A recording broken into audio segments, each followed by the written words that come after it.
بسم اللہ الرحمن الرحیم۔ السلام علیکم دوستوں، کیسے آپ سب؟ امید کرتا ہوں خیریت سے ہوں گے۔ میں علی آپ سبھی کا Haidari study point YouTube channel پہ خیر مقدم کرتا ہوں۔ LT grade, GIC lecturer, UPTGT اور اردو کے سبھی مقابلہ جاتی امتحانات کے لیے اہم آج کی اپنی اس کلاس میں اردو کے کچھ امپورٹنٹ کوشچنز کو ڈسکس کیا جائے گا جو کہ اردو کے کسی مقابلہ جاتی امتحان میں پوچھا جا چکا ہے۔ سوالوں سے متعلق ہم آپ کو کچھ اہم جانکاریاں بھی دیں گے، تو آپ کو غور سے سننا بھی ہے۔ آپ ہماری اس کلاس کو لائک کیجئے، شیئر کیجئے، حیدری اسٹڈی پوائنٹ کو ضرور سبسکرائب کیجئے۔ چلیے شروع کرتے ہیں۔ پہلا سوال، کھڑی بولی کے ادبی نمونے اردو کی شکل میں اور اردو رسم الخط میں سب سے پہلے کس تصنیف میں ملے ہیں؟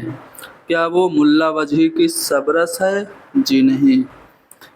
ابراہیم عادل شاہ کی نورس ہے؟ جی نہیں۔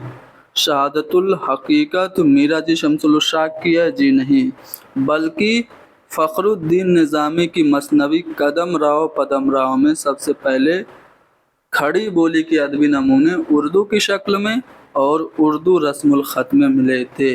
یاد رہے، فخر الدین نظامی کی مثنوی قدم راؤ پدم راؤ اردو کی پہلی مثنوی ہے۔ اس کا تعارف سب سے پہلے مجلہ معارف میں نصیر الدین ہاشمی نے کرایا تھا اور اس کا نام بھی تجویز کیا تھا۔ آگے بڑھتے ہیں اگلے سوال پہ۔ اگلا سوال ہے کہ ذیل میں سے کس نے لفظ اردو کو زبان کے لیے سب سے پہلے استعمال کیا؟ یعنی اردو کے پہلے بہت سارے نام تھے، جیسے اردو کو ریختہ کہا جاتا تھا، اردو معلیٰ کہا جاتا تھا، دکنی کہا جاتا تھا، ہندوی کہا جاتا تھا، لیکن اردو کو اردو ہی کہا جائے گا یہ بات مصحفی نے کہی تھی۔ ان کا اصلی نام غلام حمدانی مصحفی ہے۔ ان کی لگ بھگ 20 مثنویاں ہیں، جن میں بحر المحبت کافی زیادہ مشہور ہے۔ اگلا سوال ہے کہ ذیل میں سے صحیح جواب کی نشاندہی کیجیے۔ 12 ماسہ سے متعلق سوال ہے۔ پہلا آپشن دیکھتے ہیں کہ اردو میں 12 ماسہ ہمیشہ مثنوی کی حیت میں لکھا گیا، یا پھر قصیدہ کی حیت میں، غزل کی حیت میں، یا پھر 12 ماسہ ہمیشہ مرثیہ کی حیت میں لکھا گیا۔ تو 12 ماسہ کی جب بھی بات ہوتی ہے اردو میں تو ہمیں ایک مثنوی ذہن میں آتی ہے، اور اس مثنوی کا نام ہے بکٹ کہانی، جو کہ شمالی ہند کی پہلی مثنوی ہے افضل پانی پتی کی۔ ٹھیک ہے، تو افضل پانی پتی کی مثنوی بکٹ کہانی 12 ماسہ ہے، اور اردو میں 12 ماسہ ہمیشہ مثنوی کی حیت میں لکھا گیا، تو آپشن اے درست ہوگا۔ اچھا، 12 ماسہ کیا ہوتا ہے؟ ایک ہندی صنف سخن ہے جس میں ایک برہمن عورت جس کا شوہر اسے چھوڑ کے چلا گیا ہے، وہ عورت اپنے شوہر کی جدائی میں سال کے ہر مہینے میں تڑپ تڑپ کے زنانی بولی میں اپنے اظہارات کو، اپنے خیالات کو، اپنے درد اور پیڑا کو جب وہ ظاہر کرتی ہے تو اسی صنف کو کہتے ہیں 12 ماسہ۔ ٹھیک ہے، اور بکٹ کہانی کیا ہے؟ 12 ماسہ ہے، اور اردو میں 12 ماسہ ہمیشہ مثنوی کی حیت میں لکھا گیا۔ یہاں پہ ایک شعر ہے کہ تم ماہ شب چار دہم تھے میرے گھر کے، پھر کیوں نہ رہا گھر کا وہ نقشہ کوئی دن اور۔ تو یہ جو شعر ہے کس صنف کا ہے اور اس کے شاعر کا نام کیا ہے؟ تو یہ مرزا غالب کا شعر ہے، اور یہ مرزا غالب کی ایک مرثیہ انہوں نے لکھی تھی جس کا نام ہے مرثیہ عارف۔ انہوں نے اپنے سالے کے بیٹے جس کی خود وہ کفالت کر رہے تھے، پال رہے تھے، جن کا نام تھا عارف، ان کی موت پہ ایک مرثیہ لکھا تھا۔ محض 10 بند پہ مشتمل وہ مرثیہ ہے، جس میں انہوں نے یہ بات کہی کہ تم ماہ شب چار دہم تھے میرے گھر کے، پھر کیوں نہ رہا گھر کا یہ نقشہ کوئی دن اور۔ تو یہ مرثیہ عارف سے لیا گیا ہے، یعنی کہ یہ مرثیہ کے مرثیہ کا یہ شعر ہے اور یہ غالب کا شعر ہے، تو آپشن سی درست ہوگا۔ یہاں پہ ایک شعر ہے، کس کی غزل سے ماخوذ ہے؟ سراپا منہ قلم بن جاؤں بند آ کے اگر کر لوں، اتاروں صفحہ خالی پہ تیرا ہو بہو نقشہ۔ تو یہ جو شعر ہے کس کا ہے؟ تو یہ شعر شاد عظیم آبادی کا ہے۔ شاد عظیم آبادی کے بارے میں کچھ اہم باتیں میں بتا دوں۔ ان کا اصلی نام متعدد بار امتحانات میں پوچھا جا چکا ہے۔ تو شاد عظیم آبادی کا اصلی نام علی محمد تھا، ٹھیک ہے۔ ان کو دبستان عظیم آباد کی آبرو کہا جاتا ہے۔ اب آپ کمنٹ میں بتائیں گے کہ شاد کو دبستان عظیم آباد کی آبرو کس نے کہا تھا، ٹھیک ہے، کمنٹ میں بتائیے گا۔ یہ جو شعر ہے شاد عظیم آبادی کا ہے، سید علی محمد ان کا نام تھا، شاد تخلص تھا، خان بہادر کا ان کو خطاب بھی ملا تھا۔ نغمہ الہام، میں خانہ الہام، حیات فریاد، مادر وطن، فروغ ہستی، یہ سب ان کے مجموعہ کلام ہیں۔ اندھیر نگری شاد کا دیوان ہے۔ شاد کی 8 مثنویاں ہیں، جن میں نالہ شاد، چشمہ کوثر اور نوید ہند، یاد حبیب، فغان دلکش، نالہ دلکش اور ثمرہ زندگی ہیں۔ صورت الخیال کے نام سے ایک ناول بھی شاد عظیم آبادی کی ہے۔ میں نے آپ سے پوچھا ہے کہ شاد عظیم آبادی کو دبستان عظیم آباد کا یا دبستان عظیم آباد کی آبرو کس نے کہا؟ شاد کی ایک خود نوشت ہے، شاد کی کہانی، شاد کی زبانی۔ اس خود نوشت کو قاضی عبدالودود نے پڑھا تو اس کا تحقیقی جائزہ لیا۔ تو تحقیقی جائزہ لینے کے بعد قاضی عبدالودود نے شاد کے بارے میں کہا تھا کہ وہ جھوٹوں کا بادشاہ تھا، ٹھیک ہے۔ چلیے آگے بڑھتے ہیں اگلے سوال پہ۔ آیات وجدانی کیا ہے؟ شاد عظیم آبادی کا شعری مجموعہ ہے؟ جی نہیں، اگر شعری مجموعہ تو شاد کا ہوتا تو ابھی میں آپ کو بتا ہی دیتا۔ یاس یگانہ چنگیزی کا شعری مجموعہ ہے، جی ہاں بالکل صحیح بات ہے۔ یاس یگانہ چنگیزی، جس کو غالب شکن کہا جاتا ہے، غالب جنگ کہا جاتا ہے، غالب پر انہوں نے سخت تنقید کی تھی، ان کا شعری مجموعہ ہے آیات وجدانی۔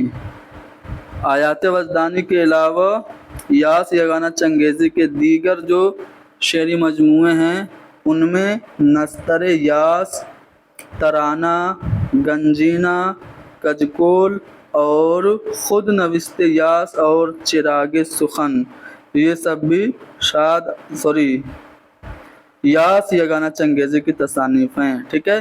پھر سے سنیے، نشتر یاس، آیات وجدانی، ترانہ، گنجینہ، کجکول، چراغ سخن، یہ سبھی یگانہ چنگیزی کی تصانیف ہیں۔ ذیل کے شعراء میں لکھنوی رنگ کن پر غالب ہے؟ تو جگر اور حسرت، یہ دونوں ایسے شاعر ہیں جن کی شاعری پر لکھنوی رنگ غالب ہے۔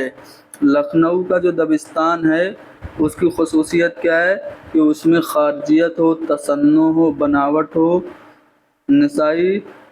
نسائی زدگی ہو، ٹھیک ہے، فحش نگاری ہو، ٹھیک ہے۔ تو لکھنوی رنگ کن پر غالب ہے؟ جگر اور حسرت پر۔ اگلا سوال، نظم بازیابی میں شفیق فاطمہ شیرہ کس سے مخاطب ہیں؟ تو نظم بازیابی میں شفیق فاطمہ شیرہ عزیز مصر سے مخاطب ہیں۔ اب شفیق فاطمہ شیرہ کی بات ہو رہی ہے تو میں چاہتا ہوں کہ ان کے بارے میں کچھ اہم باتیں آپ کو بتاؤں، غور سے سنیے گا۔ شفیق فاطمہ شیرہ کب پیدا ہوئیں، کہاں پیدا ہوئیں؟ 1930 میں ناگپور میں پیدا ہوئیں،